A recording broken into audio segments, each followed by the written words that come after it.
Naam, ni asubuhi nyingine ya Jumamosi ya tarehe 5 mwezi wa 10 mwaka 2019, mwezi miongoni mwa miezi ya kihistoria kwa Tanzania kwa sababu mwezi huu ni mwezi ambao tulimpoteza baba wa taifa letu Mwalimu Julius Kambarage Nyerere mwaka 1999. Ilikuwa ni mwezi Oktoba. Nadhani wiki ijayo tutakuwa na kumbukizi ya kifo cha Mwalimu Julius Kambarage Nyerere, mpigania uhuru wa nchi yetu na rais wa kwanza wa nchi hii ambaye aliweka misingi ya Tanzania unayoiona hii leo. Na leo hii katika Sports AM nimemwalika kiungo mshambuliaji wa zamani wa klabu mbalimbali hapa nchini. Zaidi yeye umaarufu wake uliibukia kule kanda ya Ziwa, akichezea zile timu za kule Pamba, ile Pamba iliyokuwa inamalizikia utamu wake wana TP Ndanda, baadaye akaenda Kagera Stars ambayo hii leo ndio inaitwa Kagera Sugar. Kutoka hapo akacheza Singida United, lakini katikati aliwahi kuja kwenye klabu ya Yanga na akasajiliwa. Yeye mwenyewe atatuambia kilichotokea ni nini baada ya hapo. Khalidi Juma Ngome, nadhani ndio jina lako hilo. Ndio. Alafu ulikuwa unaitwa B-Table. Kwa nini walikuwa wanakuita B-Table? Yaani waliniita B-Table kutokana na mchezaji wa zamani wa Pamba ya Mwanza, Ali B-Table Zembwela. Kwa hiyo nilifanana naye uchezaji wake. Ala? Yaani wewe ni wa kiwango hicho kabisa. Yaani nilifanana naye. Sawa sawa. B-Table ni mchezaji mkubwa sana. Alikuwa anajua sana mpira yule. Wanamta Muche. Sawa sawa. Sasa hivi nadhani ni mmoja kati ya makamisa hapa. Namuona amekuwa kamisa. Sawa kabisa. Ndio. Khalidi bwana, mimi na wewe tukizungumza na watu wa karibu lako watakuwa wanakumbuka, wanakufahamu vizuri, lakini tutakuwa tunawanyima utamu vijana wa kizazi cha sasa cha mpira ambao ni wengi wao ni miaka yani ni miaka 20 kushuka chini hivi, kati ya 15 na 20 ndio wengi kati ya mashabiki wenye wazimu wa mpira kwa sasa. Wengineo ni watu wazima ambao labda wanaweza kuwa wanafahamu na wanakumbuka kuhusu wewe. Basi hebu tupe historia yako kwa muktasari tu, ulitokea wapi mpaka ulipotundika daruga? Yaani kihistoria zaidi yani. Tuanzie Julai 1478. Julai 1478. Mimi nimeanza shule ya msingi Mzimuni hapa. Magomeni Mzimuni. Nikaenda sekondari Tambaza Secondary School mwaka 95 nilimaliza. Tambaza, umesoma Tambaza? Nimesoma Tambaza. Nilipomaliza 95. Sikubahatika tena kuendelea tena kucheza na kusoma. Kwa hiyo ibilisi ikawa imeingia zaidi kwenye mpira kwa sababu kulikuwa na mashindano makubwa ya shule ambayo tulikuwa tukiyacheza. Moja ya mashindano ambayo nilikuwa tumeyacheza ilikuwa ni Tambaza Jitegemee. Ndio chanzo cha shule ile ya Tambaza kuvunjwa. Kwa hiyo sikubahatika tena kuendelea na masomo. Nikaa nimebezi katika mpira. Mwaka 97 nikajiunga na timu ya Pamba ya Mwanza 97-98. TP Ndanda wanakawekamo. Nikacheza vizuri tu pale Pamba 99 mwaka 2000 nikaenda Kagera Star. Kagera mwaka 2000 Kagera Star, nilipomaliza Kagera Star nikachukuliwa na Yanga kwenye muungano. Nikawakuta pale kina tulikuwa wengi tu, kina Waziri Maazi, Aziz Yanta. Yaya Isa, Mohamed Abubakar Phantom. Tukawa tumeshirikiana nao kidogo. Kwa upande fulani nikawa nitashindwa hapa. Sio kama nitashindwa kucheza, nitashindwa kupata maki kama nilikuwa Kagera. Nilikuwa mwalimu akipanga listi, lazima niletee mimi unaiangaliaje hii listi. Lakini siwezi kupata majukumu mazuri zaidi nikiwa Yanga. Nikarudi tena Mwanza, timu ya Pamba. Nikacheza timu ya Pamba takriban kama miaka 2. Nikarudi Singida United. Mazingira yalikuwa magumu sana Singida, kwa kuwa timu mfadhili wetu alikuwa Mo. Kwa hiyo tunalipwa mshahara sisi 20,000 kwa mwezi. Kwa hiyo ule mshahara kwa mwezi 20,000 ulipwa tarehe 30 mpaka tarehe 40.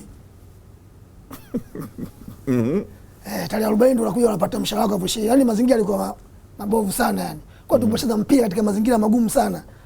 Yaani tumecheza mpira katika mazingira magumu sana. Tukacheza sana pale, nikacheza Singida, katika Singida pale. Kuna mechi na Singida tulicheza mechi na Mtibwa, naikumbuka ile mechi na Mtibwa. Yaani ilikana mtu mmoja anaitwa Alphonse Modest. Yaani siwezi kumsahau maishani mwangu. Huyu jamaa alikuwa mtu wa aina gani? Mimi nacheza mpira huko nalia uwanjani. Nalia kweli kweli, na mfuata kocha Suleiman Messi namwambia, "Teacher, nitoe." Teacher anambia sikutoi. Yule Alphonse anapiga cross muda wote na mimi ndo namkaba Alphonse Modest. Baada ya mimi Alphonse anikabe mimi. Mimi nalia namfuata ndani mzee Abdalla, anamwambia mzee Abdalla, cheza na Alphonse huko wewe usipande, mimi nicheze na Dua Saidi ndani. Mzee ataki ambia wewe cheza naye. Alphonse kila muda anatupa. Monja Liseke anatupia. Of time mimi nikamwambia kocha, bwana kocha nitoe. Anambia sikutoi. Lakini baadaye game likawa upande wangu tena mimi mwenyewe tena. Nikaangukia upande wangu mimi. Sawa? Baadaye nikaona Alphonse ananyosha kidole. Nilimkimbiza mara hizi. Naona ananyosha kidole. Kocha Tom Olaba sule Mkenya yule. Akamtoa akamuingiza Kasim Mabuda. Basi game ikawa imeangukia. Yaani siwezi kuisahau hiyo mechi, ikaangukia upande wangu, nikamkimbiza Mabuda mara 2 tu mpaka kwenye box. Mechi ilisha suluhu 4-4. 4-4. Wapi mlicheza? Na Mfua hiyo. Kwa hiyo mimi nikawa shuhuda ile mechi pale. Ulifunga magoli mangapi? Nilifunga goli moja tu na nikasababisha penalty 2. Ndio. Baada hapo tulipotoka Singida nikaenda Arusha tena. FC Arusha, watoto wa Yai Town. Na Arusha vile vile maisha yakawa hivyo hivyo, yani maisha yakawa magumu, yani tunakula chakula sisi. Tunakula chakula sawa, alikuwa hatujali, lakini sio kivile. Hamna mshahara pale. Yaani unacheza ni utoke. Cheza utoke, yani ucheza Simba na Yanga kuone uondoke. Na katika nikapata misukosuko mingi tu pale Singida nani pale Arusha. Matatizo ya miguu. Kwa hiyo nikasianzi nikanaingia. Mwalimu na bwana ingia kipindi cha pili, naingia kipindi cha sianzi kwa sababu niko na matatizo ya miguu. Mwisho wa siku siwezi kuisahau kuna tulicheza mechi. Yaani siwezi kuisahau maishani mwangu. Mechi ya Yanga ile ya nani Bonganya si Bonganya. Umetoka Mwanza huko umempiga Polisi Dodoma. Goli 5 na umekuja pale kina Ali Mayai kila Salum Swedi wanatuambia leo tunapiga nyinyi 7. Na kweli sisi mimi sijawahi kuona katika maisha yangu sekunde ya 12 tunafunga goli la kwanza. Sekunde ya 12 ushakuwa wapi mpira wa Tanzania? Sekunde ya 12. Saidi Maulidi, Salva pia ndefu, mpira unadunda tu Saidi kaiweka. Dakika ya 4 Katalaya atupigia sisi goli la pili. Dakika ya 12 Victor Bundala pia cross inaingia wenyewe. Golikipa mwanangu maneno vurugi anakaa anaangalia hivi. Chama ananiinua mimi, Rashid Chama kocha ambaye ngome inuka. Mimi inuka mimi naliwasha pale. Napasha moto pale, moto naingia. Pasi yangu ya kwanza nampa mtu mkongwe Victor John Bambo, anatia kamba. Pasi ya pili nampa mtu mmoja David Mwantobe. Anatia kamba ya pili. Goli la 3 imechukua kijiji katikati ya uwanja, na mchukua Mayai kamchukua Salum Swedi katikati ya uwanja. Juma Mpago kule aniangalia mikamba 3-3. Lakini jioni Ramadhani Waso yule akatuzamisha bado dakika moja mpira uishi. Na hiyo mechi siwezi kuisahau, mimi nikaonekana mimi ndio shujaa pale. Arusha nzima mimi ndio shujaa. Mechi nyingine wakati nipo Pamba ya Mwanza. Pale Arusha ndio maana Arusha wakanitafuta sana zaidi ya miaka 3 miaka 4 mpaka kupata saini yangu. Wakati nipo Pamba pale tulicheza Pamba na 977. Nilimchukua mtu mmoja anaitwa Mutala Kibamba. Katikati ya uwanja, tena mimi nalia, mwamuzi hao atashuka daraja unawapenda. Makina nikienda, mimi niko na historia ujue sikufichi. Mimi niko na mbio hatari. Yaani nilikuwa ndo nani yangu ndo nani silaha yako. Ndo silaha yangu. Yaani ndio silaha yangu mbio. Kwa nini nimchukua Mutala Kibamba katikati ya uwanja, katikati. Nimevuka hizo zoni ya kwetu sisi, nimechukua pale goli. Mmoja na mchezo. Mechi na nani? Ilikuwa na 977, kocha Mingange. Natia kamba, goli moja umelala pale Arusha. Mimi naondoka, wananchi wananibeba na wananizungusha mpaka stendi kule, wakati mimi tunakaa huko juu.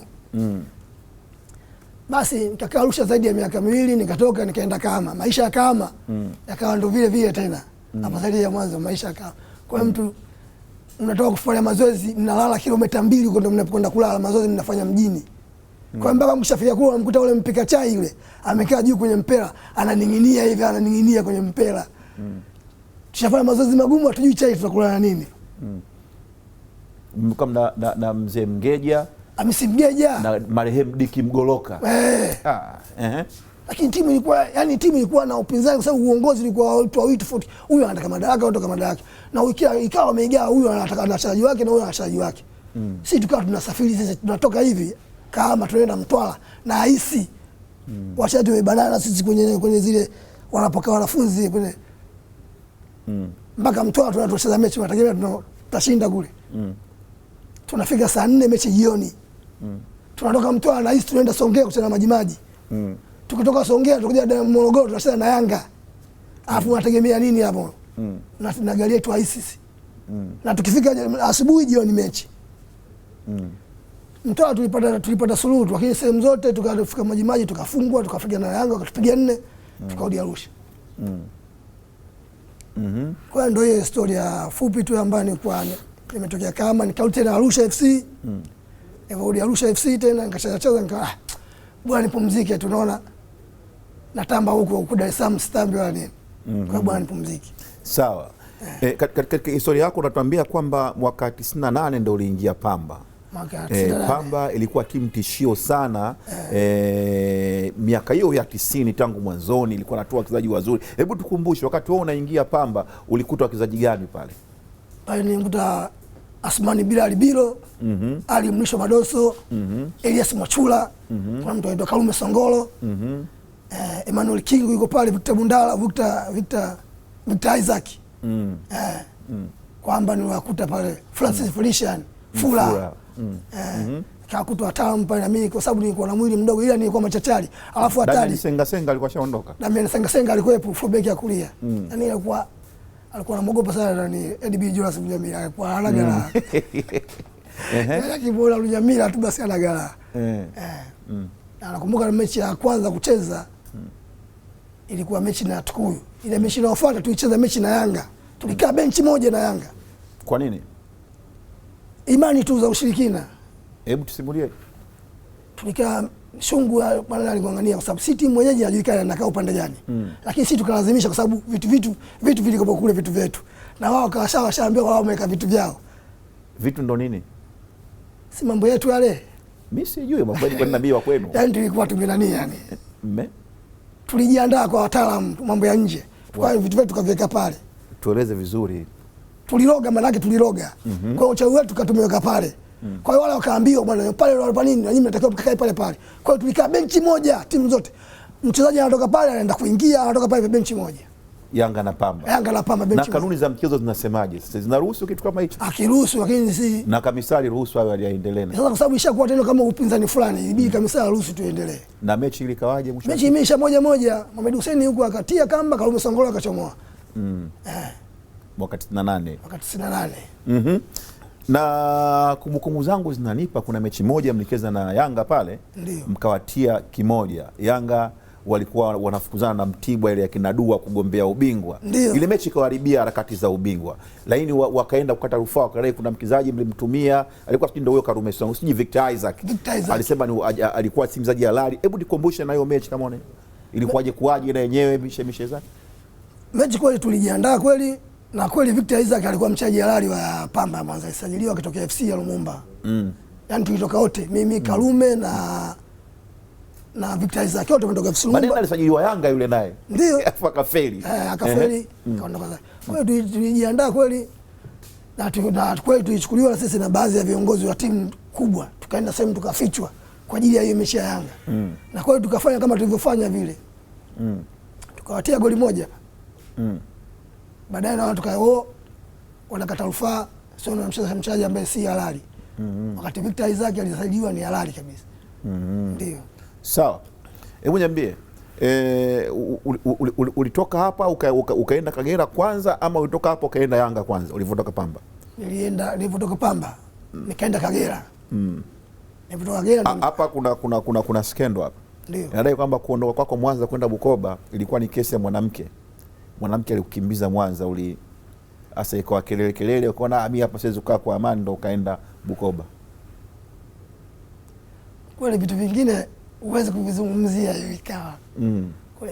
Kweli nilitoka sio kwa ajili ya mwanamke lakini mwanamke kweli matatizo yalitokea. Sasa shekhe hilo ndo lilikuwa la kukimbiza si mgezi kuzungumza tu baba kweli. Alafu sasa mwanamke mwenyewe alikuwa wa bosi. Mtoto wa bosi. Tusimulie kidogo bosi nani? Bosi mwenye timu. Na wale ni Fadhili. Sasa wewe mbaya mtoto wa bosi. Sasa mambo mengine huwezi kuyakwepa, utafanyaje sasa? Ilikuwaje? Hebu niambie, hebu tusimulie sasa. Mimi njaa imenishika, mtoto ana hela. Bwana nataka kitu fulani, kwa kipindi kile Makoba yuko Mwanza anatisha. Mtu anaingiza kwa Makoba sio mchezo. Sema Makoba nguo nzuri. Sema Makoba waelewi wengine watu pamba. Makoba anatisha nguo nzuri. Ukienda pale bwana nguo 30,040 ukivaa unaonekana maana. Mtoto anakununulia nguo. Bwana chukua hii hapa. Mimi star pale Mwanza. Unatoa posho za kula nini? Mimi Mwanza tena star na gari pale utanitaka na gari naingia hapa natokezea hapa. Basi mwisho wa siku tena bwana watu wenye fitina tu bwana. Bwana mtoto hivi na hivi mzee bwana nikikukuta hapo na kushuti. Nikakimbia Bukoba. Kiongozi akwambia nitakupiga bastola. Sasa ni bwana fezea kwa sababu mtu ambaye namheshimu hapo sikutegemea kabisa. Kimbia Bukoba. Alikuwa kwa upande fulani kama mimi nafsi nilijaribia maisha yangu na kwa upande fulani. Okay. Mwisho wa siku mahusiano yako na yule mwanamke ilikuwaje? Basi tukawa tumepoteana mpaka sasa hata sijui hata salamu wala mjua. Hamna salamu yani. Sawa. Na Kagera na kwenye mambo yalikuwaje? Kagera nilikuta vishawishi vingi sana. Lakini kwanza nilikuwa naogopa vitu vingi sana, nilikuwa naogopa. Kwa sababu nilisema kabisa hapa nimefuata kucheza mpira. Sijafuata kitu kingine. Lakini wananchi walikuwa wananipenda kweli. Mimi walikuwa wanaimba kabisa, wanaimba au mpira ukishachezwa. Nakumbuka mpira ukishachezwa uwanjani. After mimi naitwa juu kule watu wananichangia. Mtu anavua kofia kabisa mwenye 100, 500, mwenye nini, mwenye 1000, mwenye 1000. Au nikipita sokoni. Mimi nilikuwa na bahati sana. Kama kuna mzee mmoja alikuwa anaitwa Mzee Mgulazi mwenye alikuwa na hoteli pale, guest pale. Alikuwa hataki mimi nilale na mtu chumbani. Chumba kuna vitanda viwili. Akija pale mimi nalala na Temi Felix. Na naye ndani mle ndani. Lakini yeye anakataa. Akija pale anamwambia mlinzi anaongea Kihaya pale Kiruga. Mimi sitaki alidi asubuliwe. Wewe uko na kisia Kihaya? Na yeye mwanalia anasimulia mwanae mmoja anaitwa Hashim alikuwa yuko dukani anasimulia. Baba hataki wewe ulale na mtu ndani, anataka kujinafasi. Unafanya kazi kubwa kule. Mimi nikija pale uwanjani kienda kwa uwanjani kwa gari inanifuata taxi peke yangu. Inanifuata mimi naenda uwanjani. Maana halisi ya star. Star maana kweli na kweli Bukoba mimi kweli nilienjoy sana. Uliacha na nilipata mfadhili lakini ulipata mfadhili lakini nilipata mfadhili Bukoba. Ana hela kwa kubanza. Na sinoma sana. Lakini sikuwa na mahusiano naye lakini kwa kweli ilinisaidia sana dada. Wafadhili wako mara nyingi wanakuwa wanawake tu. Yaani basi nilikuwa na basi wananipenda tu uwanjani tu wakiona hivi na hivi. Basi wewe tulia hapa utacheza mpira hapa utakula hapa. Kwa hiyo ndio kitu kinanifanya nifanye hivyo. Lakini Bukoba nilipenda nikiwa nikipita sokoni hivi. Ndio anavua kofia. Wewe ulikuwa Mario tuseme. Sawa. Kuna mechi moja umesimulia hapa. Mmecheza na Mtibwa wakati huko Singida, mlitoka sare ya 3-3, 4 mnatoka nyuma. Ulimzungumzia Alphonse Modest, unasema alikuwa anakushughulisha wewe na yani wewe ulikuwa ataka lakini inabidi umkabe defender wako badala nilikuwa namkaba Alphonse yani mimi Alphonse atakiwa mimi na huyo alikuwa anacheza katika reli moja na Dua, sio? Ndio. Lakini shughuli ya Dua wewe ukuiona ila uliona ya Modest. Nikamwomba mimi mzee Abdalla, wacha mimi nicheze na Dua ipo ndani Dua Saidi. Mimi nicheze naye huyu Dua. Si ndio? Wewe cheza wewe hapa huyu kwa sababu huyu muda wote yuko anakuja kwetu. Yaani kwa maana hiyo tayari shughuli ya Dua inamhenyesha mzee Abdalla. Ndio. Alafu wewe unahenyeshwa na Modest. Alphonse Modest. Sasa mimi kwanza nikamwangalia huyu mtu aina gani? Anakimbia hivi anapiga cross anapiga pale anachukua pale anaitupa anarudi. Mapafu kweli kweli. Huyu mtu aina gani sio aitoka South Africa sio aitoka wapi? Huyu mtu aina gani? Anatoka Botswana nafikiri. Botswana. Sasa yani alinitia kimwemwe kweli. Yani nikazo CV zangu hapa Singida baki nilikuwa na CV Singida pale. Kisa CV zangu ndo ananiulia leo huyu mtu.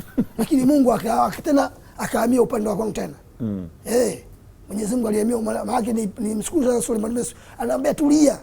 Tulia ngambia teacher nikwambie kitu. Unaenda kwa watu watuchange. Tunataka tuchange huyu aje huku na mimi nije huku watu watuchange. Anasema endelea utoke leo. Kwa Mungu akaniangukia upande wa pili. Umecheza timu nyingi sana na bila shaka pia umeweza dhidi ya Simba. Ndio. Hebu niambie mechi ipi dhidi ya Simba yoyote ukiwa timu yoyote uwezo ukaikumbuka uliona kuna shughuli hapa? Naam. Tena umenigusa. Mechi ya Simba kwa tulipo Arusha. Na Nebola ile.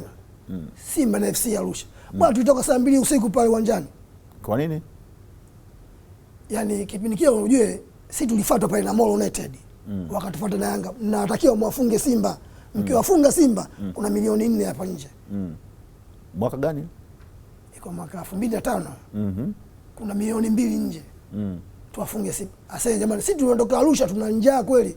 Mtu anapewa shilingi 10,000, urudishe mwafungie hapa Dar es Salaam. Tuwafunge hapa Dar es Salaam, unapewa shilingi 10,000 unarudisha bwana buku hii hapa irudi 3,000. Kila siku ile shilingi 3,000. Kila siku unatakiwa ule shilingi 3,000.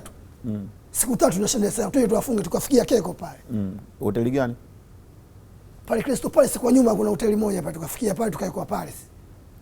Sisi tukawaambia viongozi, sisi tuna njaa, viongozi wa Yanga na Mo, mnatuhamasisha vipi? Victor Bambo, nyinyi fanyeni kazi yenu hapa. Victor huyo. Kwa mchezaji ambaye viongozi tuhamasisheni kama leo si hatuna hela. Asa nyinyi fanyeni kazi. Na kwa hiyo tulifanya kazi kweli.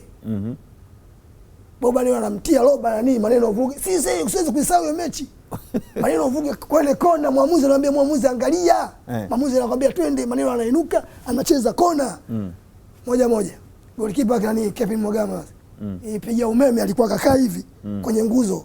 Umeme pale kamba. Moja. Bwana tulitoka saa 2 usiku. Kwa nini? Wanajeshi fujo wametufanyia fujo. Timu yetu alitoka nje. Alipigwa kwa na Maisha Kiabele alipigwa nje. Tunaambia bwana wachezaji wenu na meneja hapo hospitali Temeke wapo hoi. Mimi nilikimbizwa na kiwete mmoja sio msao Taifa namuona mpaka kesho. Ana magongo ya chuma. Alinikimbiza mimi na marehemu Rasuli Ndinde. Mungu amlaze mahali pema.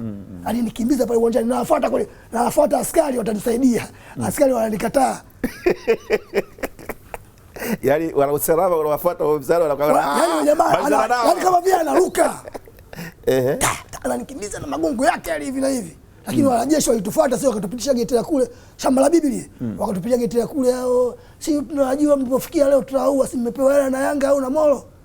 Tunawafuata huko wakatupitisha huko ulinzi. Mpaka tunafika gesti, sitoisahau hiyo mechi. Moja. Hela yenu mlipewa? Walitugia mara hii kwenye sawa tukagawana. Milioni 10. Mechi ilikuwa na fujo sana, tulipigwa mawe mpaka off time uwanja ulijaa mawe uwanja Taifa. Sawa, umesema mechi hii mlipewa pesa ya kuhamasishwa mshinde. Katika maisha yako ya mpira Halidi, mtoto wa Kiislamu, naamini upendi kusema uongo. Umeshawahi kupewa rushwa usababishe timu yako ifungwe popote? Sijawahi. Katika maisha yangu yote ya mpira. Kuna mawili, kuna kupewa na kupokea. Ndio. Kuna kuletewa ukaikataa. Ndio. Alafu kuna kuletewa ukapokea. Sawa. Umeshawahi hata kuletewa hivi ukakataa? Hiyo nimeletewa pesa wafungeni timu fulani. Sio pesa ya mwachie, hii sijawahi katika maisha yangu. Kwa mapenzi labda umeshawahi kuhujumu timu kwa mapenzi? Bwana hii timu yangu tunacheza nayo inawezekana tuifunge. Yaani kwa bahati mbaya sijawahi kuchezea hizo vilabu kubwa kwamba nimesajiliwa nikacheza vilabu. Uliingia Yanga? Uliingia Yanga? Mwaka 2000. Na ukasajiliwa na ukacheza ligi ya Muungano nadhani na kombe la Fati sijui. Kwenye Muungano tukacheza Muungano. Muungano ulipoisha tu nikarudi Mwanza. Kwa nini uliondoka? Na ulikuwa bado kijana mdogo. Ndio natoa akida msimu huo. Nilikuwa natoa pale Said Maulid. Sasa nikaona hapa nitakuwa sipati nafasi kwa sababu gani? Mimi nyota yangu pale ikaja ikafa kabisa. Kwa nini? Alipokuja kumchai mmoja kutoka Zanzibar, Mohamed Abubakar Tashi. Mohamed Abdul Kadir Tashi. Kwa sasa watu, kwa sababu watu walikuwa na mapenzi na mimi, mapenzi yote yakafa sasa. Wakahamia kwa Tashi. Nikaona mimi ndio sipati nafasi kwa sababu huyo Tashi mwenyewe kaja acha namba 7. Na mimi tena wingi mimi ndio maana pembeni tena kuna Said Maulidi. Nikaona mimi hapa nitakiwa kipaji changu mimi. Utachoma sana. Utachoma ngoja tu niondoke. Nilipata ushauri pale sana John Mwansaso aliniambia mdogo wangu, unaweza kucheza mpira na kama hapa nafasi hauna. Mimi nakushauri kajipange tena. Nikamsikiliza kweli. Na kweli mimi nilikuwa nikienda huko nikisikia mechi na Yanga, mimi natoa macho, wenyewe wanaacha moto wakiona. Mechi na Simba natoa macho. Cha moto wakiona wenyewe. Sawa. Halidi, kuna mechi umeihadithia hapa, hii mechi ya 3-3 na ulitokea benchi ukaenda ukaassist magoli mawili ukafunga goli moja, mkawa 3-3, mwisho wa siku Waso akafunga goli la 4. Ndio. Ukiwa FC Arusha. Ulitueleza kijuujuu tu. Kwa nini ulianzia benchi kwenye hiyo mechi? Na wewe unasema ulikuwa mchezaji tegemeo wa timu zote ulizocheza. Yaani mimi Arusha nilikuwa na washabiki. Hasa wale masela wanaokaa kule nilikuwa na washabiki kweli. Kuna mechi moja, mechi ya kwanza kabisa nilikuwa na Kigoma, timu moja Leli Kigoma, sio Kigoma wale. mimi nikaanzia benchi, nikaingizwa. Kwa hiyo nilivyoingizwa nikaperform vizuri. Nikafunga goli moja, jingine akafunga David Wantobe. Mechi inayokuja tena nikaingizwa. Kwa hiyo wale masela wale wakachitamaa, kocha utuambie kitu. Kwa nini Ngoma anamuingiza? Wakati akiingiza sisi timu ndio inakuwa na moto, kwa nini anamuingiza? Kesho nataka mechi anze. Kwa hiyo mimi nilivyoingizwa tena mechi inayofuata, nilivyoanza sikuperform kama ninavyoingiza. Kwa hiyo mwalimu akapata advantage, akasema Azizi Nyoni. Na mziambia yule akiingizwa ndio anakuwa moto. Kuliko ni akianza, ambia hapa tumekukubali. Kwa hiyo wapenzi wakawa wamelizika kwa hilo. Huyu mwacha aingize. Kwa hiyo nikaa nimeingizwa, ikawa kama vile ndio mfumo wangu. Mimi lazima niingie. Okay. Alafu ukatwambia ulisajiliwa Singida ile ya tajiri bilionea Mohamed Mo Dewji Singida 2000.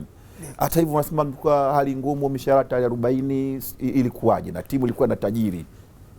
Tajiri anatoa hela huko. Lakini mpaka ishafika pale. Viongozi wote tunajua. Itafika tarehe 40. Kivipi? Yaani sio tarehe 30 ndio mtapata mshahara. Subirini, hela zinakuja. Hela zimekuja hapa kile umeziwekea. Subirini mpaka watu bwana leo watu ni mazoezini bwana. Ndio wanafumuka bwana kila mtu yake hapa. Ndio tunaonekana si ndio watu sasa. Niko na rafiki yangu Kipanya, tunazurura sasa wote. Na wote starehe zenu zile zile. Na wote starehe zenu zile zile. Hivi Kipanya sina Yanga pia mlikutana? Ndio tulikutana. Mimi nilipotoka naye akaja yete. Alafu ndo tukaondoka wote Singida. Sawa. Okay. Timu ulizochezea nyingi zilikuwa ama zinashuka wewe wakati upo. Nafikiri kila timu ulizochezea ilishuka wewe ukiwepo. Tuanze na Pamba. Pamba si ilishuka ukiwepo? Hapana. Ndio ile ulikimbia ile Kagera ilishuka ukiwepo? Hapana. Na FC hapana. Mimi mna timu ambayo nimeshuka mimi nikiwepo. Hapana. Okay. Zote wanikiziacha. Sawa. Ulikuwa mchezaji fulani mmoja kati ya mastaa wa ndondo. Wewe na mtu mwingine atufugue, yani yao ndio kwa majina. Yani ligi kuu inaendelea, unasikia sijui wapi sijui kafunga Lindi Ngome Bitebo. Wapi kafunga atufugue, afu timu yake ina mechi kule. Ulikuwa mtu aina gani? Ulikuwa unajigawa vipi ndondo na mechi za ligi? Tunaangalia kama sababu kama mara nyingi sana ndondo kama kishafika Dar es Salaam, watu wanajua bana Ngome kisharudi. Na mechi za ndondo mimi niko nazijulia. Kama kuna mechi moja tulicheza Swazi. Mimi siku nakumbuka hata mwenyewe ulikuwa uwanjani. Ilicheza Swazi na Villa Squad. Mpaka sauti ikapotea. Mimi siwezi kuisahau hii mechi ndondo. Tulicheza pale hapa Mwembe Chai hapa. Mwembe Chai na Villa Squad. Swazi International moja. Swazi Inter. Mimi nilifuatwa pale, nilikuja pale kama vile nilivaa, lakini nilikodishwa taxi nikachukua vifaa nyumbani. Akatolewa mdogo wake nani yule? Mohamed Hussein nani? Bashiru. Nani alikuwa anaitwa yule Bashiru yule striker. Yule mimi na double kule mbele, mimi na Gula Joshua. Tulikuwa tunaongoza goli moja. Nikaingia mimi nikasawazisha. Ikawa moja mpaka half time. Kipindi cha pili nikampa pasi Gula, akatia la pili. Nikatia la tatu tena. Nilipotia la tatu nikajifanya mimi ndo Tielieli sasa. Nije kuokoa huko nyuma, kumbe watu wamenipania. Nije kuokoa niende mbele. Hata nakuja kuokoa ndo nataka niukele kona. Yule jamaa alizamiria kuniua. Alinipiga mimi ngumi. Nikapoteza fahamu hapo kabisa. Sauti ikakata. Mpaka leo unasikia mimi niko na sauti nyororo kweli. Kumbe siri ya sauti hiyo kwa namna hiyo ilivyo. Sio kubisahau mashani mwangu. Ni mchezaji wa Villa. Sijui iko sehemu gani. Siku moja nilimuuliza mimi alimpemba. Bwana akasema ni mchezaji si ipo South Africa. Nitaka nimuone tu. Nitaka nimuone tu. Yaani ndo alikatisha hii sauti. Alikupa ngumi ya uhakika. Yaani ngumi kabisa. Mimi sinajiandaa hivi kuruka mpira unakuja hivi kona. Yaani yule katoka kule kanazungusha hivi. Kanipa mimi nilipoteza fahamu. Ameikoki. Yaani nilipoteza fahamu kabisa. Kikanuka pale uwanjani kwa vurugu kubwa. Asiacha. Mwisho wa siku Halid, niambie mpira umekunufaisha na nini? Una kipi unasema hii nimekipata kwa ajili ya mpira? Mimi mpira umenufaisha kwa vitu vingi sana. Kwanza japokuwa nilikuwa dunduiza hivyo ni double sign. Kariakoo na Singida, lakini Mungu si Asumani. Nikapata nafasi niende Singida. Hiyo ndio ilinisaidia kidogo nikanunua kiwanja.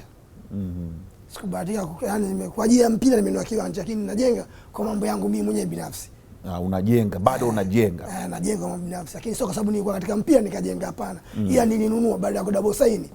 Huko nikachukua lakini fedha kadhaa na kadhaa nikaenda nikanunua TV. Kipindi kile TV sio mchezo, ukiwa na TV nikanunua TV, nikaenda nikanunua na kidogo na kijiwanja. Wapi huko ulinunua kijiwanja? Kigamboni kule Mji Mwema. Mji Mwema. Wewe uko mjini sana.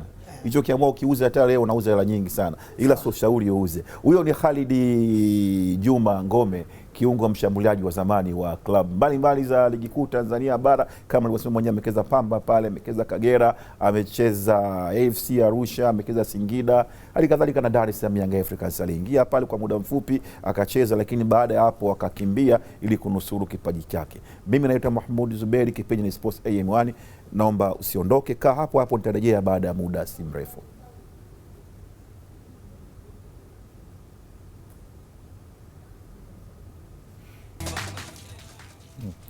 Naam, tumerejea katika awamu ya pili ya Sports AM baada ya kuachana na kiungo mshambuliaji wa zamani wa klabu mbalimbali za ligi kuu hapa nchini, zaidi akicheza kule kanda ya Ziwa, klabu ya Pamba, Kagera Stars ambao leo hii ndo Kagera Sugar, baadaye FC Arusha, Singida United na Yanga. Kidogo aliingia pale kujaribu, lakini alikutana na mafundi wengi. Anakuambia aliingia akiamini anakwenda kumnyemelea Saidi Maulidi siku akiwa anaumwa hivi naye apate nafasi ya kucheza, lakini wakati akiwa anajaribu kusema mnyemelea Saidi Maulidi, kikaitwa chuma kingine kutoka Zanzibar, Abdul Kadir Mohamed Tash. Kwa hiyo Tash ndo akawa mshindani wa SMG. Yeye akajikuta sasa anakuwa mtu wa tatu. Akaona kwa umri wake bado mapema sana, akaamua kwenda kurudi kanda ya Ziwa tena kujipanga zaidi. Lakini na Tashi mwenyewe alishindwa pia kumuondoa Said Maulidi kwenye nafasi, ikabidi Tash arudishwe kwenye nafasi ya ulinzi. Said Maulidi akaendelea kutamba Dar es Salaam Africans hadi mwishoni mwa muongo huo, miaka 2000 alipoamua kwenda Angola kucheza mpira wa kulipwa. Naam, nianze kwa kukuhabarisha machache nilionayo hapa mezani. Kikosi cha Tanzania bara leo kinateremka uwanja wa Njeru huko Jinja, Uganda, kumenyana na Kenya katika fainali ya michuano ya Sekafa Under 20 kuanzia saa 9:30 jioni. Mechi ambayo itatanguliwa na mchezo wa kusaka mshindi wa tatu kati ya Sudan na Eritrea itakayoanza saa 7 mchana. Gift Macha ametuanzalia taarifa hii ya Ngorongoro Heroes kutoka huko Uganda. Kama Bisada ataiona taarifa ya Gift Macha imeandikwa Ngorongoro, atatuletea hapa, tumsikie Gift.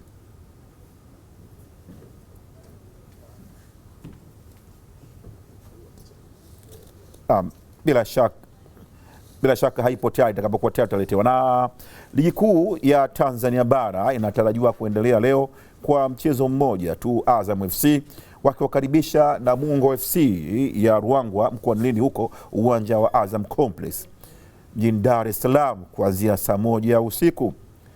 Timu hizo zilikutana katika mchezo wa kirafiki Agosti 15 mwaka huu, na Azam FC ikaichapa Namungo iliyopanda ligi kuu msimu ambao 8-1 hapo Azam Complex, kutoka kipigo cha 8-1 juzi tu Agosti 15. Leo Namungo FC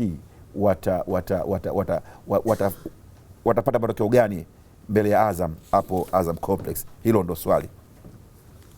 Wakati huo Yanga imeahidi kufanya vizuri katika mchezo wake wa kesho wa ligi kuu ya Tanzania bara dhidi ya Coastal Union uwanja wa Mkwakwani mjini Tanga. Mashabiki wa Yanga wanaelekea kukatishwa tamaa na mwenendo wa timu kufuatia kucheza mechi 4 mfululizo bila ushindi, ikitoa sare 2 na kufungwa 2. Kama unakumbuka, mara ya mwisho Yanga kuvuna kinachoitwa ushindi ilikuwa ni Agosti 24 walipoichapa Township Rollers 1-0 huko Gaborone, Botswana. Kutoka hapo wakaenda kuchapwa na Ruvu Shooting 1-0 Agosti 28, wakati wa sare ya 1-1 na Zesco Septemba 14, wakapigwa 2-1 na Zesco Septemba 28 kabla ya kutoka nyuma kwa 3-1 na kupata sare ya 3-3 Alhamis wiki hii uwanja wa Uhuru Dar es Salaam katika mchezo wa ligi kuu. Falcao Molinga David akiwa shujaa wa Yanga kwa kufunga magoli 2 kipindi cha pili kuinusuru timu na kipigo.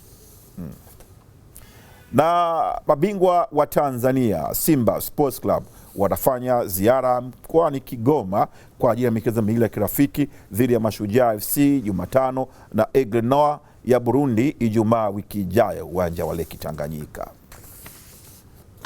Naam. Sasa niwageukia wachambuzi wangu hapa kwa ajili ya mijadala ya leo, na kubwa leo itakuwa ni kuhusu timu yetu ya taifa, Taifa Stars.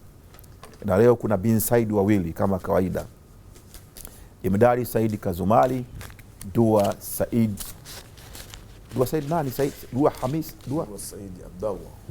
Abdallah na Amir Mhando nani? Amir Ali Mhando. No. Amir Ali Mhando. Amir Ali bin Mhando yeye ni mhariri wa gazeti la michezo la Spoti Leo, gazeti ambalo linachapishwa na kampuni ya Tanzania Standard Newspapers, kampuni ya magazeti ya serikali. Pamoja na hilo wanatuletea gazeti la Daily News na Habari Leo. Dua bin Said, huyu ni kiungo mshambuliaji wa kimataifa wa Tanzania. Utumishi wake ulianzia Small Simba, akaenda Simba Sports Club, Mtibwa Sugar na baadaye Twiga. Lakini pia alitoka nje ya Tanzania, Afrika Kusini kule na Mauritius, na sasa tuko naye hapa kama mmoja wa wachambuzi wa Sports AM. Jemedari Saidi, huyu ni wiji wa Ilulu Lindi pale, amecheza timu kadha mpaka nje ya Tanzania, lakini utumishi wake utukuka ni pale Kariakoo Lindi, sehemu ambayo alimtungua goalkeeper bora zaidi ama mmoja wa makipa bora kwa kutokea nchini, Mohamed Mwameja. Mwameja ni goalkeeper ambaye kila mtu anayekuja akizungumza anaambia wataji makipa wako, basi katika tatu bora Mwameja huwa anakuwemo. Kwa kumfunga Mwameja ni tunu pekee, hiyo nayo ni tunu. Dua, wewe ushaye kumfunga Mwameja? Shamfunga. Lini? Si wakati niko Mtibwa. Mechi gani? Kuna mechi moja tulicheza jioni. Hujawahi? Kamfunga jioni. Mimi naongea na Dua, bora unapenda kuingilia wewe bwana. Sasa naongea na Dua jamani. Story. Unajua wasemaji wako basi. Kuacha naongea na wasemaji wako. Haya, msemaji namba moja wa Dua bwana Jemedari Said Jabi. Dua alifunga lini Mwameja? Mimi nakumbuka kwa mafunga Yanga. Sasa na wewe niambie, msemaji namwambia kamfunga, sema ilikuwa jioni, labda Mwameja jioni, labda useme ndio tuambie lini alimfunga. 99 wapi? 99 Mwameja Mwanza.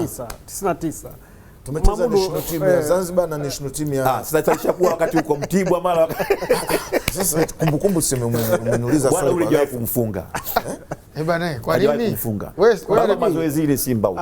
Wewe rekodi yako inasema. Ngoja nikwambie kitu kimoja, mimi katika mechi hizi ninazotazama hivi, wakati Dua yuko Smola kukutana na Mwameja uwanjani, Dua amekutana na Mwameja, wote wako Simba.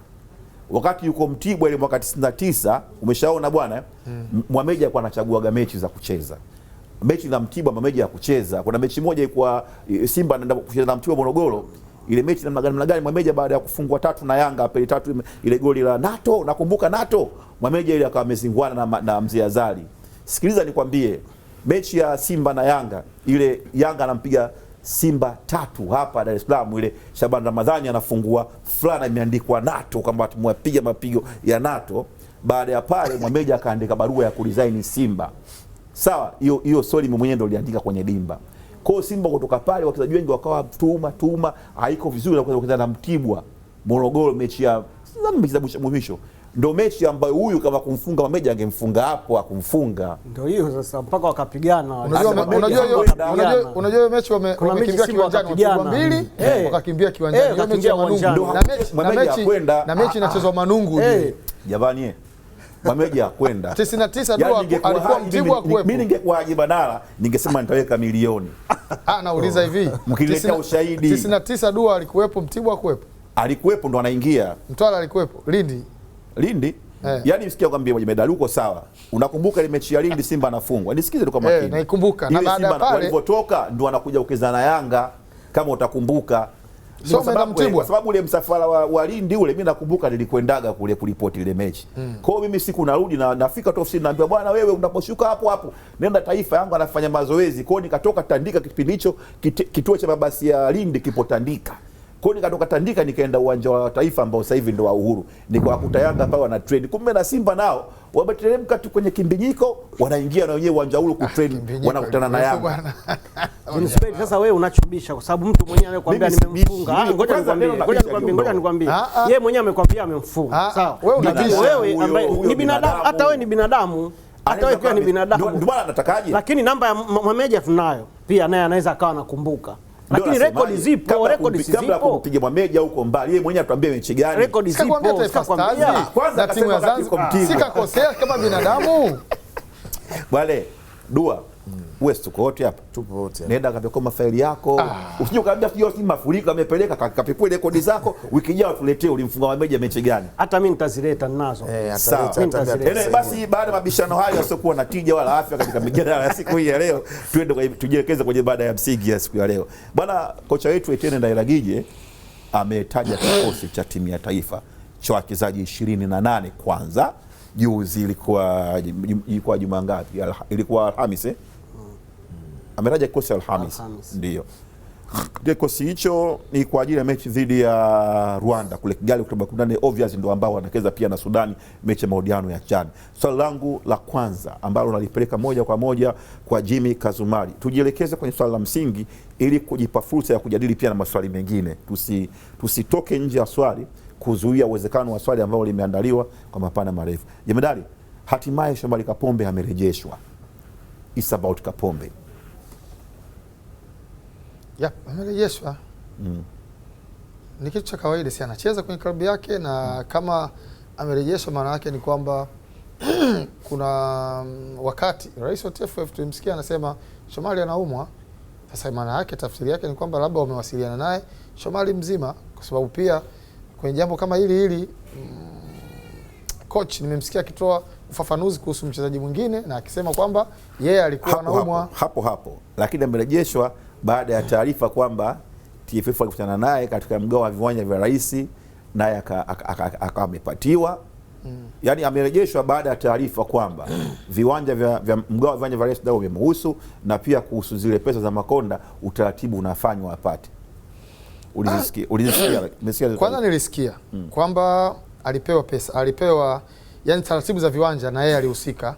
Alikwenda kufanya taratibu za viwanja, lakini akawa hajapewa pesa yake, kwa sababu hizo pesa walizopewa wenzio wote walikuwa wamepewa, na kukawa na kwamba labda yeye kwa sababu alikuwa hajasafiri na nini, na watu waliopewa walikuwa wachache. Taarifa zikuja kutoka baadaye za chini kwamba hizo pesa kwenye kutoa kulikuwa na mizengo kidogo. Kwa hiyo na yeye kutokana na kuwa hakusafiri kabisa atapewa, utaratibu unafanywa. Lakini la kukaa nalo ni kwamba rais wa TFF alisikika akisema Shomari mgonjwa.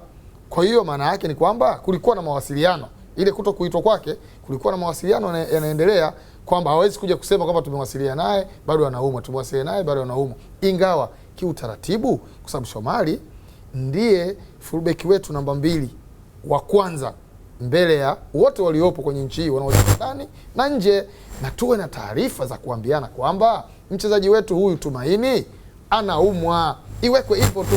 Shida gani? Ndo best practice dunia nzima. Fulani leo Harry Kane hayupo, kwa nini? Anaumwa. Harry Kane sijui Kyle Walker hayupo, tunaambiwa kwamba Kyle Walker hayupo kwa sababu amekuja Van de Bissaka, amekuja na Kieran Trippier kwa sababu nataka kumwangalia Trippier na Van Bissaka kwa ukaribu. Ndio hivyo, huyu ameachwa, sio kwamba anaumwa, sio kwamba, yani ni utaratibu wa kawaida kusema fulani kaachwa kwa sababu mgonjwa, fulani kaachwa kiwango kimepungua, na yeye inamsaidia pia kama mchezaji kupandisha kiwango. Ila sisi kwetu basi akiachwa mtu nitatafutwa asemi mtu kiulizwa, unajua hii timu ya taifa hakuna mchezaji wa kwanza. Sio kweli. Sawa. Timu ya taifa inakosaje kuwa na mchezaji namba 1? Nitarudi tena kwako pasa misuli moto. Dua. Pamoja na yote, lakini kocha Etienne Ndairagije ameendelea kumfungia vyeo kipa bora wa nchi Aishi Manula. Mimi naweza kusema sio kama kamfungia vyeo. Ikoje? Kwa sababu hapa tunazungumzia kuitwa kwenye timu ya taifa, si kwenda kudaka. Kwanza kuna kuitwa kweli, imefikia Aishi hayumo katika makipa watatu bora wa nchi kwa sasa kwa kiwango, wherever the case, kwamba unaitwa watu watatu. First goalkeeper ni huyo aliyopo aliyedaka mechi za karibuni. kipa wa pili na watatu. Imefikia kwamba katika nchi hii sasa unatafuta makipa watatu, Aishi hayumo. Unajua timu ya taifa ni timu ya Watanzania wote na wachezaji ambao wanacheza wote wenye viwango vya juu kuliko wengine.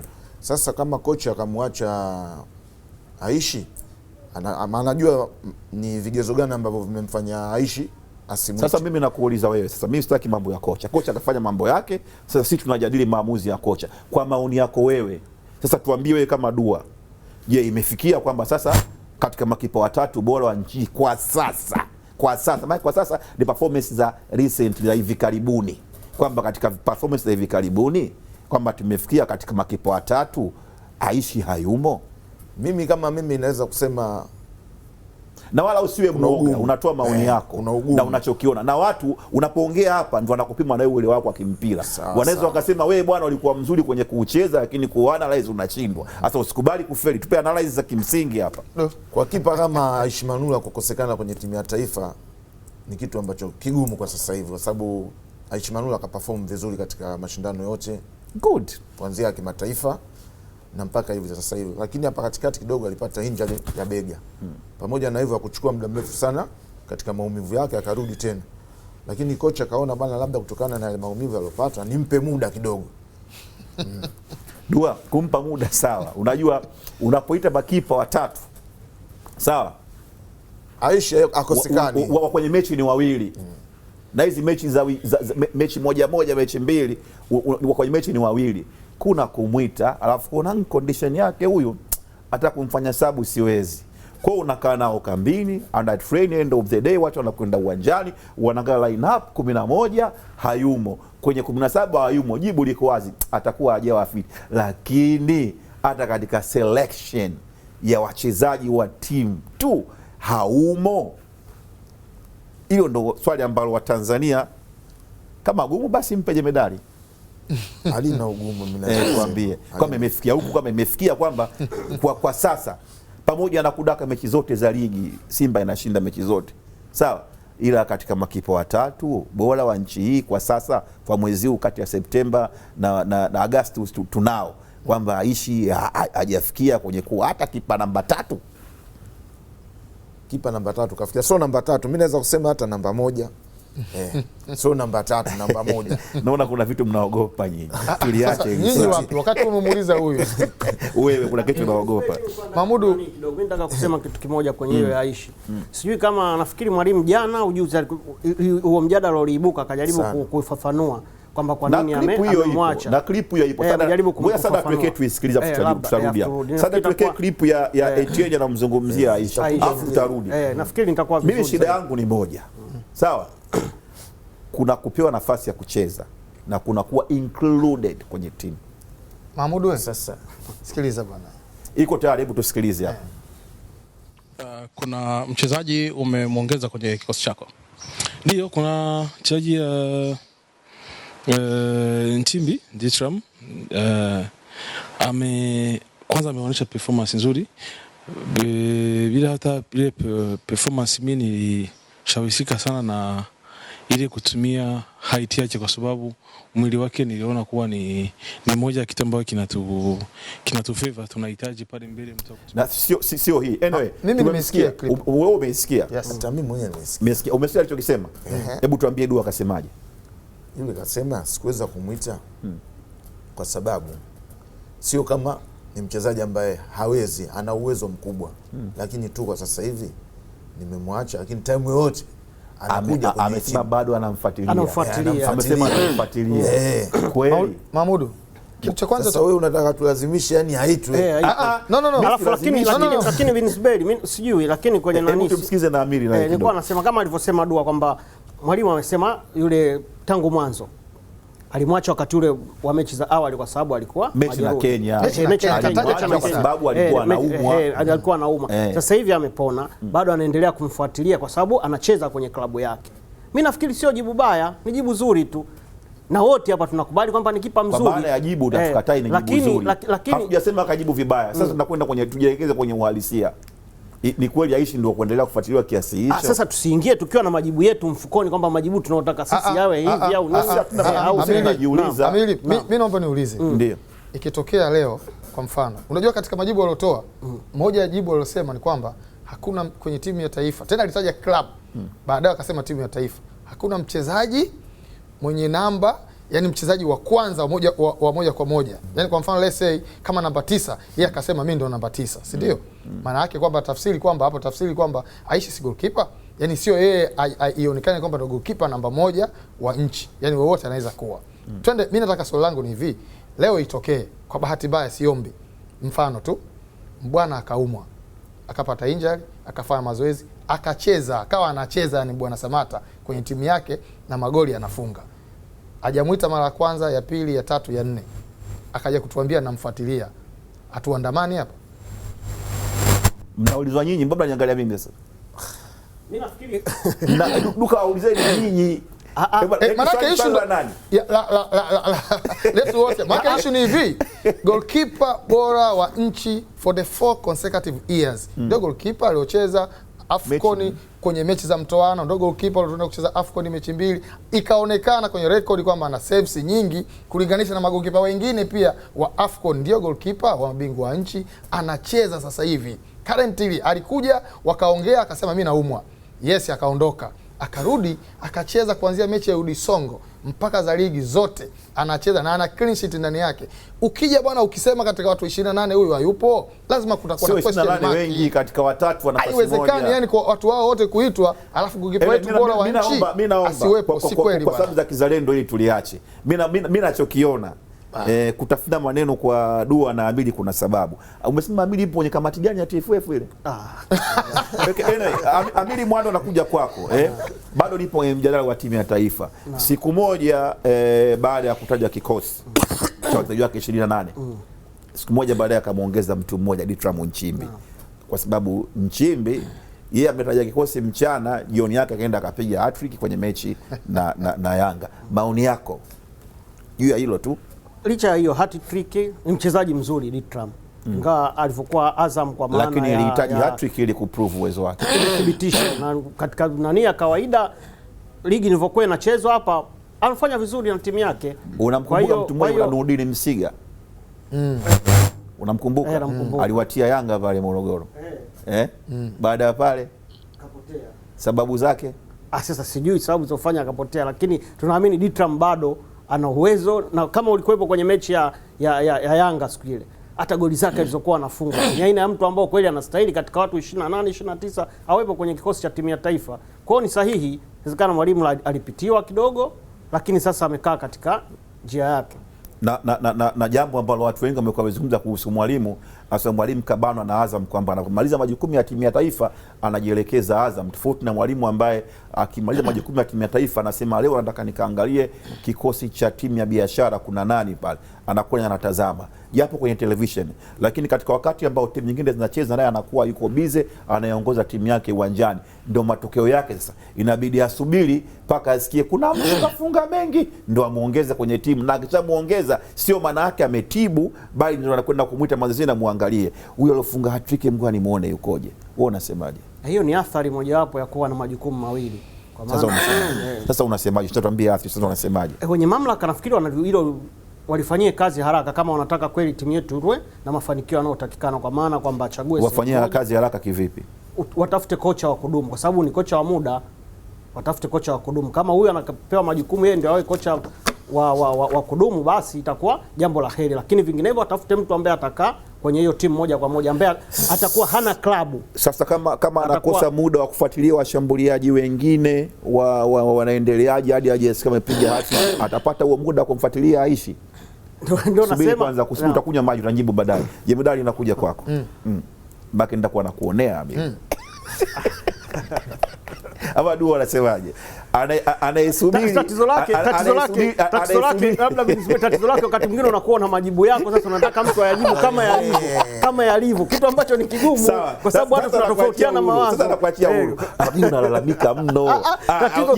Tatizo unaweza ukawa na jibu lako, unasema unaweza ukawa na jibu lako wewe, unataka jibu hilo bwana, na Amiri ajibu hivyo. Hatuwezi kuwa wote na nani na mawazo ya aina moja. Sasa nimekupa fursa swali nilichosema, jibu utakavyo. Mimi swali langu ni hivi, kama anakosa muda kufuatilia tu washambuliaji wengine, yeye amekalili pale kila siku Ayubu Lianga Shabani Chilunda mpaka asikie mtu ndio kapiga. nilichosema, hii ni mojawapo sasa athari ya kuwa na mwalimu ambaye anafundisha timu ya taifa lakini pia ana majukumu ya klabu yake. Hilo jibu lako la kwangu? La kwangu mimi. Sawa. Hilo la kwangu mimi, wala wewe hujaligusa hilo, sawa? Kwa hiyo sasa wenye mamlaka nafikiri hilo sasa wanatakiwa walifanyie kazi kwa kuleta mwalimu wa kudumu, au kama huyu anaridhika naye basi wampe jukumu la kuwa na timu ya taifa, alafu klabu huko achane nayo. Dua, wewe umetuambia kwamba anamfuatilia Aishi, lakini kinachoonekana huyu bwana anakosa hata muda wa kufuatilia timu nyingine, kwa sababu akishamaliza tu kama tulivyomaliza mechi na Sudan tumegongwa ngende, kesho yake kapanda ndege amekwenda Zimbabwe, si ndio? Kweli. Amerudi Zimbabwe, kafikia mechi ya ligi kuu ya timu yake, kacheza, kajikuta anatambia tutajie timu ya taifa. Hivi yule mtu alipata muda? Na hapo hapo wasaidizi wake ametoa, kila mtu ameenda kwenye klabu yake. Hivi kweli watu walipata hata kuangalia japo mechi ya Biashara na nani wale, Biashara na Simba? Hajapata muda. Hajapata muda. Alipata mechi moja japo Simba na Kagera kama anavyosema mwenzangu hapo. Sasa hebu kamfuatilia Aishi saa ngapi? Anasema bado anamfuatilia, kamfuatilia saa ngapi? Sasa jibu unalotaka wewe kwa kifupi, kamwacha Aishi katika mazingira ambayo anajua yeye, lakini Aishi bado ishakuwa sasa jibu unalotaka mimi. Sababu Aishi ni goalkeeper mzuri kwa Tanzania. Kwa maana yeye anatakiwa awepo kwenye timu hii ya watu 28. Umeona? Kumwingilia 28 mimi sitaki. Mimi nasema watatu. Sasa timu inakuwa ya watatu. Lakini huyo nani kama Mahmoud, kwani Aishi ni mtu wa kwanza kuachwa kwenye timu? Labda pengine inani hoja kwamba ni mtu wa kwanza, lakini ishatokea wakati fulani hata Kaseja alikuwa yuko kwenye piki na wote tunakubali, lakini Maximo akasema hapana. Kwa hiyo tufanye makosa mengine kwa sababu kuna makosa yasha kufanyika. Ngoja Mahmoud, ngoja muulize Amili. Wakati huo Kaseja anaachwa, yes, kila mtu alikuwa analalamika, lakini sisi tulikuwa tunazungumza watu. Kwani walikuwa wanakaa kimya? Walikuwa wanazungumza. Kuna shida mbili. Tunazungumza hapa kwamba tayari nchi imeshagawanyika. Tayari kuna Ukaseja na Uaishi. Samahani kidogo, na mimi naomba nieleze ya kwangu. Sawa, mimi ninavyoona, mimi mtazamo wangu. Tayari kuna Ukaseja na Uaishi. Sawa? Sasa katika huu Ukaseja na Uaishi tuwache kwenye beto, waitwe wote kambini, wa train yote. Alafu wewe kocha tupangie kipa wako unayemwona bora. Ila most of the people including me, we are not convinced kwamba imefikia Aishi Salum is not among the best 3 goalkeepers katika nchi hii ambao rais wake ni Dr. John Pombe Magufuli. Sio kweli. Wote tunakubali kwamba hiyo haiwezekani. Tunakubaliana hiyo haiwezekani. Lakini hajaitwa kwa sababu ametoa nani zake, tukubali maelezo yake. Mgonjwa anacheza mechi ngapi? Ngapi anacheza mechi ngapi? Hatuwezi. Yaani unajua nani Amili? Eti sisi tukubali maelezo ya mwalimu. He is a human being. Si anaweza kukosea, kama tunakubaliana anakosea. Kwa nini tusimwambie kwamba hapa unakosea? Tukubaliane naye tu. Sawa. Tukubaliane kiungwana. Huu mjadala wa magolikipa tuuache sasa. Sawa? Kwa leo. Vipi bwana Amili? Utashi wangu, utashi wetu. Utashi wako, utashi wetu. Mahmudu. Samahani lakini bila samahani. Kama uningepata nafasi ya kuzungumzia na mimi Mchimbi. Na mimi namtaka huyo. Tuzungumzie Nchimbi afu tutoke. Yes, Nchimbi kwanza mimi nimpongeze mwalimu. Unajua na sababu tofauti kidogo. Kwanza nampongeza kwa kuweza kuona kile kilichofanyika. Unajua tunaweza tukasema kwa nini amefunga tu ndo ameitwa. Amefunga wapi? Amemfunga nani? Against timu gani? Sehemu gani? Goalkeeper unaweza kusema ni ndo among the best 3 goalkeepers kwa nchi sasa hivi, ndo goalkeeper na mmoja Young Africa, amefunga taifa. Timu yake yeye anaoichezea ina uwezo gani wa kuweza kuhimili mikiki Young Africa against defenders ambao tunaweza kusema mmoja wapo the best defender in the country tuko naye, anafunga magoli 3 in the way alivyofunga, ana deserve call up. Kwangu mimi ana deserve, lakini shida ndo inaanzia hapo sasa. Je, mwalimu huyu kwanza being yeye ni mchezaji wa Azam, parent club yake Nchimbi ni Azam. Na mwalimu wakati anaingia, maana yake wachezaji wote walikuwa kwa mkopo wanarudi, una train nao au unakuwa unawajua, ndio unawalilize, akamrelease kwenda kwa mkopo, si ndio? Nia yake akapate time. Lakini kama watu walikuwa wanamfuatilia Nchimbi, hata Salum yeye kufunga kwake akiwa Mwadui mwaka jana, assist nyingi, yani shughuli nyingi alikuwa anafanya the same Nchimbi. Nchimbi huyu ndio alikuwa anafanya shughuli ambazo yeye alikuwa anakwenda kumalizia tu, na yeye watu hawajui he is a goal poacher tu. Yeye kazi yake ni kufunga tu, na shughuli alikuwa afanya Nchimbi yeye huyu, ila watu kwa sababu waangalii, na mwalimu pia nataka kusema hapa hakujihusisha kuangalia. Ndio maana muda nao tusimlaumu tu anajihusisha. Tutoke hapo. Sio yeye tu. Bahati mbaya hata the entire bench wanaangalia timu zao kwa sababu wako kwenye ligi na timu zao. Alafu sisi tumekutwa na nini kama nchi? Unakuta kiongozi mkubwa kabisa wa taasisi anakuja kusema eti sisi sio wa kwanza kuwa na walimu wanaofundisha klabu na nchi, anatoa mfano wa Kongo. Kwa nini sisi tunajinasibisha na mambo mabaya? Yaani fulani anafanya kitu kibaya sema mimi nafanya kwa na dua naye anafanya kitu kibaya bwana. Tumesikia huko. Sisi tunakupa utusaidie, utuongoze, ututoe kwenye hayo mambo. Kisa tu fulani Mahmud yule ana maisha mazuri, ni tajiri. Sasa tajiri kwa sababu akichukua kisu akimchoma mke wake, na wewe uchukue cha kwako umchome. Sasa mbona Mahmud tajiri naye anachoma visu? Sasa tutafikia akili yetu sisi ya kufikiri imefikia hapo? Wakabidhi mike na dua. Mimi niko kwenye swala la Nchimbi. Nimemtizama yule kijana kwa mechi aliyocheza juzi na Yanga. Ni mchezaji mmoja ambaye kama atatuliza kichwa chake atakuja kuwa mchezaji mkubwa kama alivyo Samata. Nimechukulia ile design ya magoli ambayo ameyafunga. Hasa goli la pili na lile goli la tatu. Goli la kwanza siwezi kumpa sana sifa kwa sababu ilitokea kama piga nikupige. Lakini lile goli la pili katumia sana akili.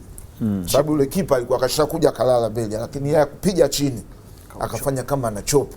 Kwa maana ukipata wafungaji kama wale ambao wanatumia akili, hata ile mechi ya Sudan, mbona sasa hizi tungekuwa tuna goli 5? Alafu ukitizama kile kichwa alichokuja kupiga goli la 3 mbele ya watu. Yaani mbele ya watu, alafu anatoka anapiga kichwa cha kukata, yani ni ufundi mmoja mkubwa sana. Kwa hiyo mimi pale kwa kocha nampongeza sana yani. Sawa, vizuri sana. Mimi najiuliza tu, siwaulize nyinyi. Matola alishinda vipi kumconvince Etienne tangu mwanzoni kama bana mimi kule nina mtu?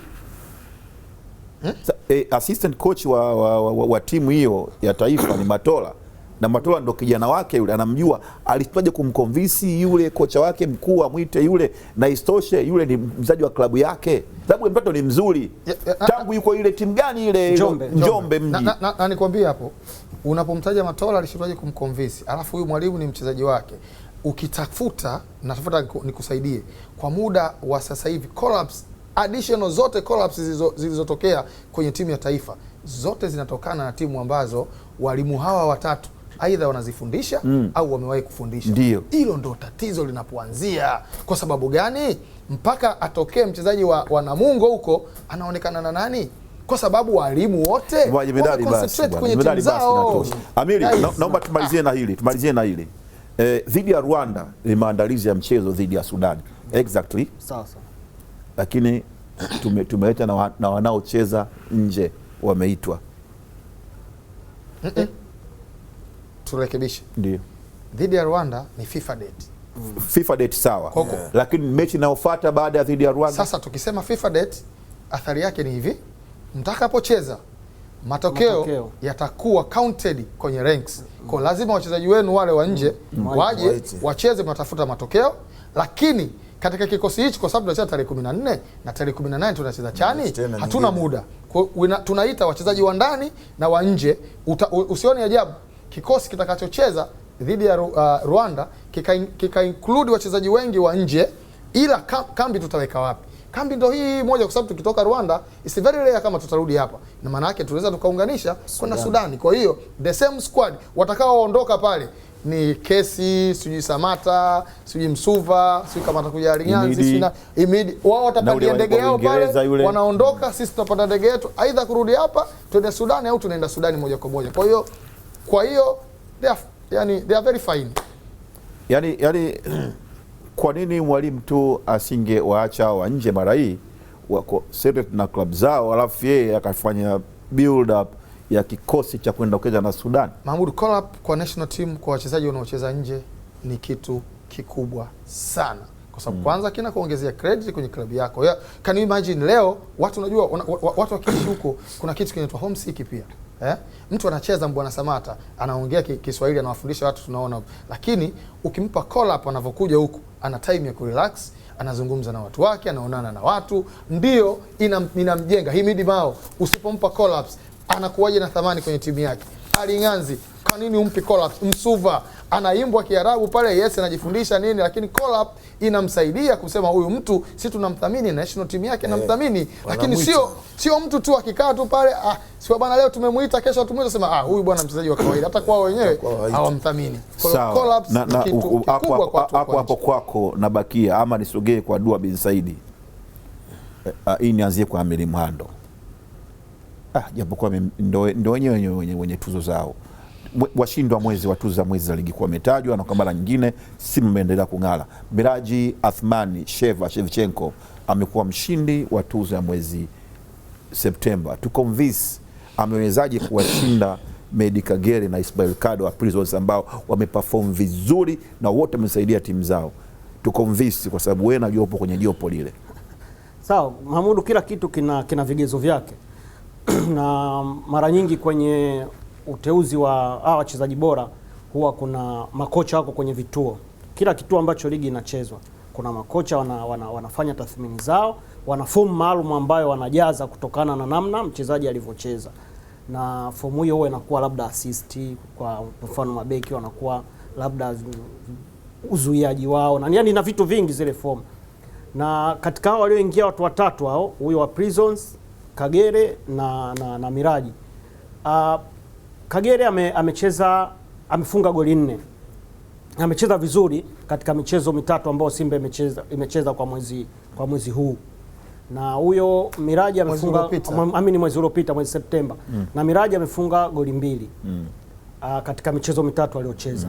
Lakini unapokuja kuwaweka kwenye ulinganifu wao, kwanza huyu ni yani bado mchezaji ambaye anainukia, ingawa sio kwa tuzo ya wanaoinukia ama best performer mwezi husika. Best performer wa mwezi husika, sio upcoming. Sio upcoming. Lakini ukiwaangalia kwa namna walivyocheza kwa mwezi huo, bwana Miraji amecheza vizuri zaidi. Alikuwa anaingia kama sub, lakini akiingia kama sub hapo ameipa Simba matokeo. Na hata mechi ambayo alianza, kuna mechi ambayo alianza juzi ya Biashara ile pia amecheza vizuri, kafunga. Lakini kwa mtu kafunga kuliko yeye, kwa mtu swala sio idadi ya magoli, swala sio idadi, swala unachezaji pia. Wakati mwingine sio swala kufunga, swala unachezaji. Performance yako pia uwanjani inakuaje? Mahmudu, wakati mwingine performance yako uwanjani inakuaje? Kwa hiyo kuna mechi, na pia kama unavyojua kuna mechi, ukiangalia kuna mechi, ngoja nikwambie, kuna kitu kwenye mpira, wanasema nisikilize mimi, kama mwanasiasa anahutubia kwenye jukwaa, tupo kwenye mjadala. Kwa hiyo kuna mechi huyu Madenge alimzidi performance Kagere Simba, haswa kulingana na makocha ambao wanafanya uchambuzi kwenye viwanja. Sawa, yani hiyo hasemi mimi Amiri Mhando, usemewe Bin Zuberi, wako wataalamu ambao wataalamu wao pengine Bin Zuberi wewe ndio hao wanaochagua timu za taifa. Bin Zuberi una utaalamu. Unajua tatizo kinachotusumbua wakati mwingine sisi kuupenda mpira, tunajua kwamba ndio kuujua. Hilo ni tatizo kubwa linalotukabili wa Tanzania tulio wengi. Tunafahamu tunavyoupenda mpira pengine ndio namna tunavyoujua, lakini katika akili ya kawaida Sheva amecheza vizuri sana tena. Sawa Amiri, nikubaliana na wewe, kuna utaalamu na usema. Sasa sisi tusiokuwa wataalamu tushawishini kwa hizo takwimu za kitaalamu, sababu mwisho wa siku katika mpira kucheza vizuri kila mtu ana tafsiri yake. Sasa tupeni takwimu ambazo zitatufanya sisi tukubaliane na nyinyi kwamba huyu amefanya vizuri kuliko mwenzake. Football ni statistic. Hata wanapochagua wachezaji bora wa dunia huko wanakuambia huyu Messi amefunga magoli kadhaa general katika ligi yake, na huyu ameassist hivi, ndio vinavyowapa watu ushindi. Ama nakosea medali. Unapotafuta kwenye performance ya nani, ngoja nimalizie. Unapotafuta mchezaji bora, si hatutafuti mfungaji bora, na pengine ndio sababu wewe unaangania kwamba mbona Kagere amefunga goli 4. Sawa, sisi tunaangalia mtu aliyeperform vizuri. Unakumbuka Luka Modric amekuwa mwanasoka bora wa dunia. Ni sifa zipi zilimpa mwanasoka bora wa dunia? Alicheza vizuri. Moja hapo kufunga. Statistic zilimpa ushindi. Namna alivyoassist, alivyosaidia timu. Tena umenisaidia katika hao wanani, huyu Sheva moja hapo pia alikuwa na assist 2. Nilikuwa nimejisahau, alikuwa na assist 2. Na Kagere alikuwa na assist ngapi? 1. Kwa assist 1 plus 4 goals, assist 2 plus 2 goals. Who is best performer? Wamechezaje? Ndio unajua anyway. Mahmudu wewe. Mwache tu Amiri amalizie, utakuja kwa muda bado tunao kidogo. ninachokisema Benzberi, watu hawatafuti mfungaji bora, watu wanatafuta mchezaji bora. Mchezaji bora ina namna gani ambavyo mtu amecheza kwa mwezi huo, mchango wake katika kusaidia timu. Sawa, mchango ni ule ambao mwisho wa siku unaleta matokeo mazuri kwenye timu.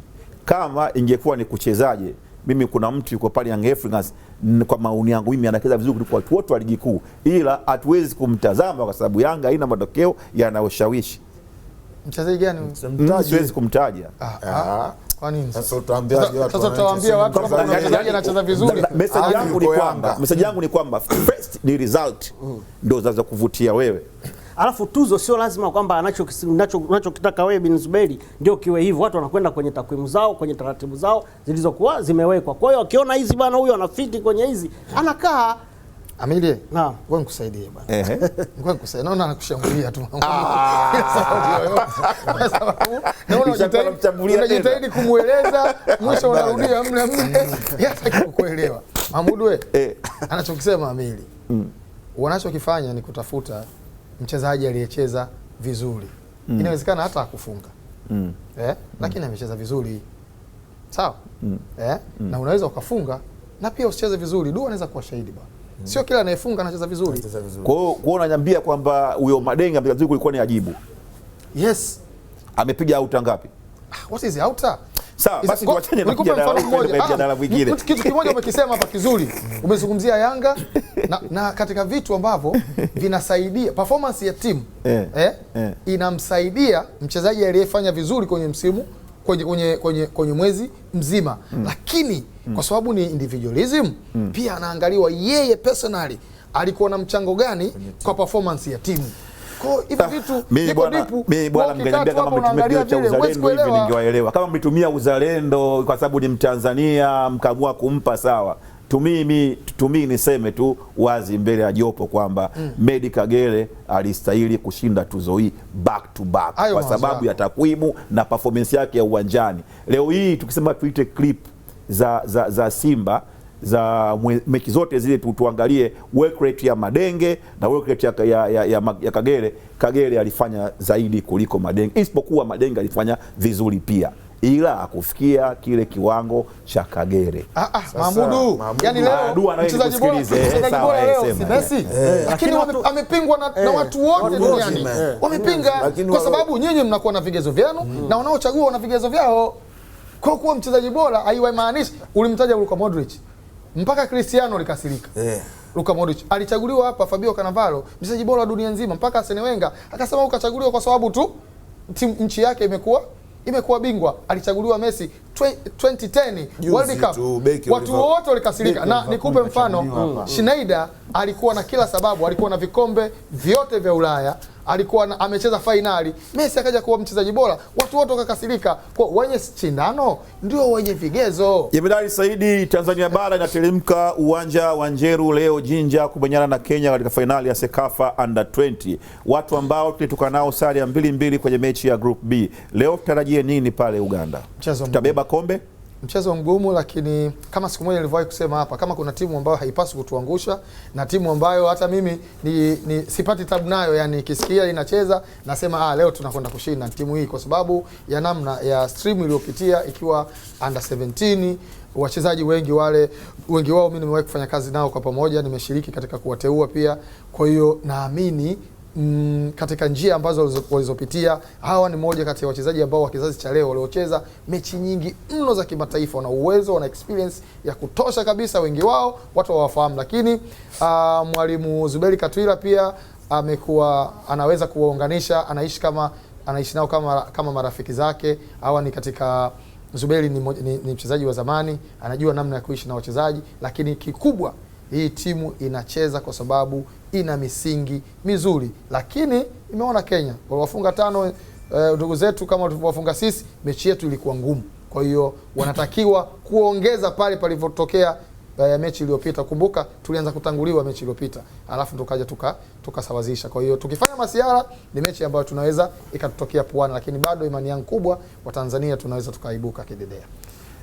Dua Bensaidi, ligi kuu ya Tanzania bara inaendelea leo. Azam wanakuwa wenyeji wa timu ya Namungo, wamepanda ligi kuu. Mechi ya kwanza na ya mwisho timu hizi kukutana, Azam walishinda 8-1 pale Azam Complex. Leo tutarajie nini tena Azam Complex pale pale?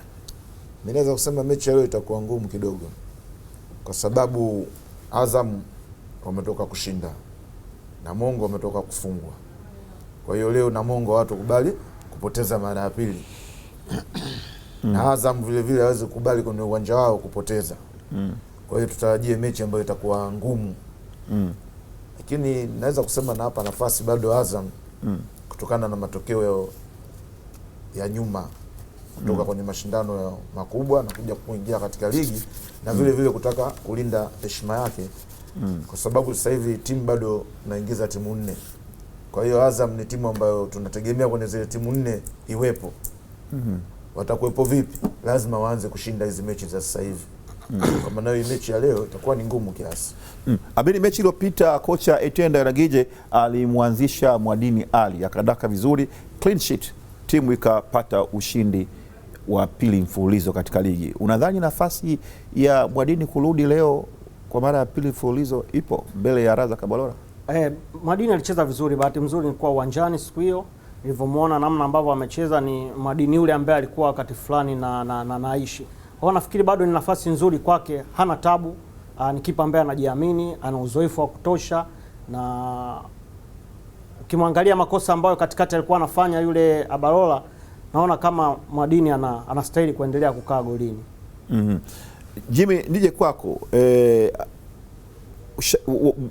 Timu inapofanya usajili inatengeneza shauku kwa mashabiki kutaka kuona wachezaji wapya. Selemani Ndikumana haonekani, siku zinaenda Azam. Taarifa iko wazi, ni mgonjwa. Ni mgonjwa. Sasa mtu mgonjwa huwezi kumtegemea kiwanjani. Kwa hiyo yes, watu wanaweza kubaki na hiyo hamu ya kutaka kumuona akicheza, akitumikia timu yake mpya, lakini taarifa ambazo mimi nazo na zilizopo Ndikumana ni mgonjwa, tena na pingili ya mgongo moja imesogea. Kwa hiyo alifanywa medical wakati anakuja kwenye timu. Medical alifanywa kwa aliumia ndani ya timu. Aliumia kwenye mazoezi ya timu. Aha, okay, sawa. Sawa. Na kimsingi safu ya ushambuliaji leo itaendelea kuongozwa na wale kina Mvuye Kule na nani mwingine? Safu ya ushambuliaji iongozwe na Mvuye Kule. Mvuye Kule ni midfielder. Yeye ni kiungo. Ni kiungo mchezesha timu, kiungo wa juu ambapo yeye anashindana na Salum Abubakari. Lakini kule juu kuna Ngoma, kuna Chirwa, kuna Shabani Idi Chilunda, kuna George Richard George. Kiungo wa pembeni ndo kuna Idi Nado, akina Idi Kipwagile ndo wako huko. Kwa hiyo juu pale mimi nadhani Ngoma kwa kufunga kwake mechi iliyopita bado anastahili kuwekwa, kwa sababu ukisema acheze Chilunda ambaye huwa afungi unatumia kigezo gani? Huyo ni Jemedari Saidi Kazumbari alikuwa anazungumza, amenirekebisha, ameniambia kwamba Emmanuel Mvuye Kule yeye sio wa safu ya ushambuliaji, yeye ni kiungo mshambuliaji ambaye bila shaka leo ataendelea kuiongoza safu ya kiungo ushambuliaji ya Azam FC. Na katikati ni Dua bin Saidi, na mwisho pale ni Amiri Mhando ambaye anaamini Aishi Manula hawezi kuwa miongoni au ndo nilikuwa nao katika Sports yenyewe ya leo tarehe 5 mwezi wa 10 mwaka 2019. Ilikuwa barabara kabisa. Nikwambie tu kwamba huwa tunakuepo hapa kila Jumamosi na Jumapili, na muda wetu ni kuanzia saa 1:30 hadi saa 3 kamili. Kama unaweza kutazama saa yako sasa hivi ni saa 3 kasoro kidogo, basi muda huu tunauachia komesha matangazo kidogo, kujua pengine yajayo tuna nini tumwandalia Azam TV, hususan katika channel yetu hii. Mimi naitwa Mahmoud bin Zuberi, ulikuwa nami katika Sports AM. Kwa sasa nikuage nikwambie kama mwisho wa Sports AM ni mwanzo wa kipindi cha Kurasa.